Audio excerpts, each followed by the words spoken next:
With Matt Harvey's 3-game suspension, the Mets had to find an emergency starter today. Enter Adam Wilk of the Las Vegas 51s. How's that for you? The only problem, getting to Citi Field. Here's Wilk explaining his not-so-excellent adventure to the big leagues. Take a listen. It was pretty interesting. Left Vegas at 7, went to Denver, then went to Albuquerque, got stuck in the lobby for a while, the rooms weren't ready. Went to the field, played catch, and then they said that I'm going to come up here. Don't know if I was going to pitch or not, but just, you got to get over there because time difference and everything. Left Albuquerque at 8:30, landed at LAX, and then left LAX at midnight, got here at 8:45. So it was a long day. Obviously, I didn't get a whole lot of sleep. Tried to sleep wherever I could on the plane or, sitting in the airport. But, like you kind of said, I don't want to make any excuses. I should have made better pitches. I got to kind of get out there and just make better pitches and get guys out.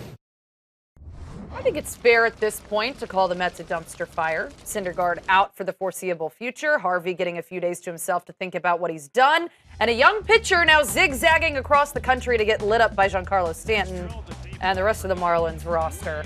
What's going on with the Mets, Scott? Stanton had a field day. He was as surprised as anybody when he stood on the mound and he didn't see Matt Harvey. You're seeing the field day.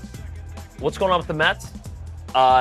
This could be the seminal moment of bye-bye for a lot of people. Terry Collins and Sandy Alderson certainly in that conversation. Matt Harvey, right now, they're going to get pennies to the dollar. I think they hold on to him. They try to exploit his talent, and whenever it's back high, sell him for whatever you can, bill of goods or not. But Adam Wilk, interesting story. When you fly day of, there's dehydration. You don't expect to be there.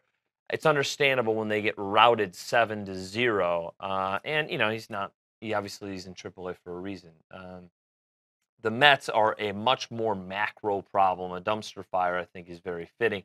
They haven't handled the DL very well, from Syndergaard not getting the proper MRI treatment to Cespedes getting 2 days off, then bringing him back, then re-aggravating the injury to finally putting him on the DL. There have been 3 cases already with injuries, Lucas Duda being the other, where they didn't just put him on the DL, where I would say 29 of the all 29 other franchises would have probably handled them by the book, gotten it worked out.